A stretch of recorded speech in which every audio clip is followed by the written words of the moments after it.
Nah, kembali ke dalam pembahasan terkait yang namanya ilmu. Tadi secara bahasa sudah saya jelaskan, secara istilah sudah saya tadi jelaskan juga. Nah, sekarang ilmu ini kan banyak dalam kehidupan ya. Eh, Tentunya kita perlu selektif juga dalam memahami ilmu ini. Dalam arti tidak bisa sembarang ilmu juga kita ambil gitu ya, karena ilmu di kehidupan sekarang ini sangat banyak ragamnya, apalagi ilmu-ilmu yang sudah menjurus kepada kemusyrikan, misalkannya ilmu pesugihan, ilmu apa namanya itu ilmu kebal, atau ilmu-ilmu yang berbau ilmu hitamnya itu haram, bahkan nggak boleh ya dipelajari. Nah, tentunya bagi kita seorang mukmin, seorang muslim yang prioritas hidup kita itu adalah akhirat, yang tujuan hidup kita ini adalah marwatillah, ridho Allah, maka jelas ilmu yang dipelajari juga adalah ilmu yang benar ya. Karena hidup kita ini ingin benar, hidup kita ini ingin lurus, maka tentunya ilmu yang kita pelajari juga adalah ilmu yang benar.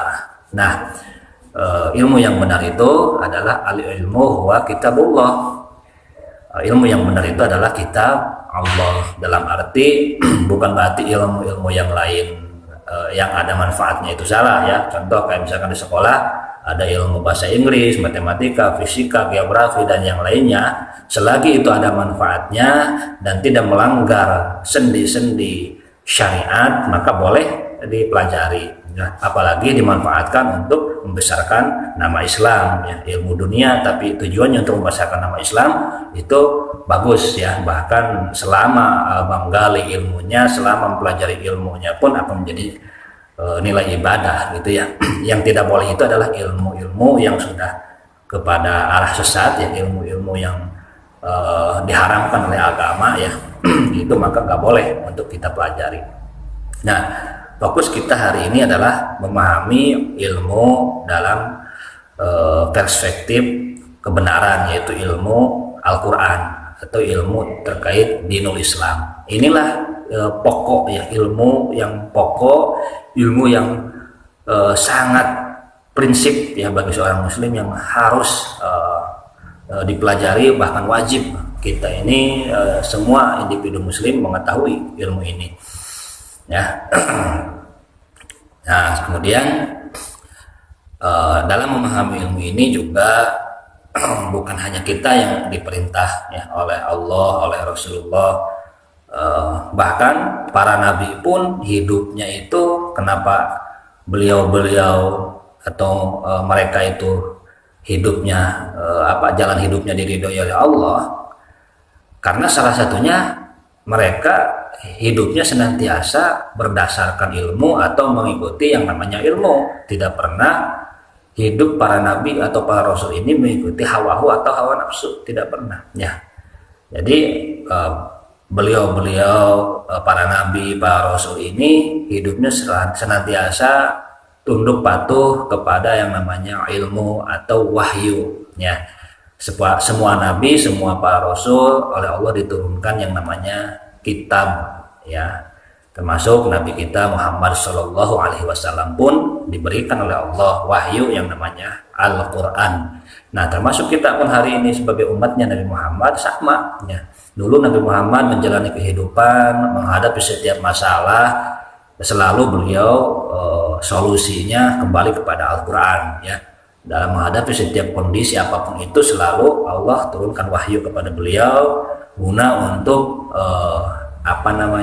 menjawab persoalan yang beliau hadapi gitu ya. Nah, kita pun hari ini sebagai umatnya sama, seharusnya kita senantiasa kembali kepada Al-Quran ketika menghadapi persoalan apapun gitu ya, baik persoalan pribadi, baik persoalan keluarga, baik persoalan bermasyarakat, bahkan dalam persoalan bernegara sekalipun gitu ya. Kita punya pedoman, kita udah punya petunjuk dalam hidup ini sebenarnya ya. Makanya siapapun yang kembali kepada Al-Quran dan memegang teguh Al-Quran, maka dialah orang yang hidupnya berada dalam petunjuk ya, tidak dalam kesesatan. Justru yang tersesat itu adalah yang meninggalkan petunjuk atau meninggalkan Al-Quran gitu ya. Nah, kemudian ayat Allah dalam surat Al-Isra ayat 36 yang tadi saya bacakan di Muqaddimah itu kurang lebih seperti ini ya. Bismillahirrahmanirrahim. Wala taqfu ma laysa laka bihi ilm inna sam'a wal basar wal fuad kullu ulaika kana anhu mas'ula. Nah, ini ayat larangan dari Allah ya. Wala taqfu, dan janganlah kalian mengikuti, janganlah kalian mengerjakan sesuatu tanpa dasar ilmu ya. Wala taqfu ma laysa laka bihi ilm. Jadi jangan kalian mengerjakan sesuatu, janganlah kalian mengikuti sesuatu tanpa dasar ilmu. Nah, ini jelas kalimat larangan ya dari Allah. Allah mencela, Allah melarang kita untuk mengikuti apapun itu perkara tanpa dasar ilmu. Nah, kemudian kenapa apa begitu? Karena apa kata Allah? Inna sam'a wal basara wal fuad, karena sesungguhnya pendengaran, penglihatan dan hati nurani kita ini akan dimintai pertanggungjawaban oleh Allah, gitu ya.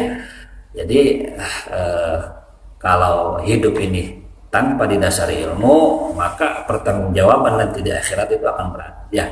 Karena kita sebagai muslim meyakini akan adanya nanti hari berbangkit, di mana di mahsyar sana, di akhirat sana kita akan dihadapkan di pengadilan Allah, kita akan dimintai pertanggungjawaban terkait apa-apa yang kita lakukan di bumi ini ya. Nah, seandainya kita hari ini tidak memahami ilmu yang benar, maka sudah pasti hidup kita ini akan serampangan, tidak akan terarah, bahkan cenderung mengarah kepada kesesatan ya, tersesat hidup kita. Dan nanti pertanggungjawabannya di akhirat akan sangat berat sekali, gitu ya. Jadi ayolah semangat dalam belajar ilmu supaya kita nanti di akhirat bisa selamat ya. Poin pentingnya itu sebenarnya untuk keselamatan kita nanti di yaumil akhir ya.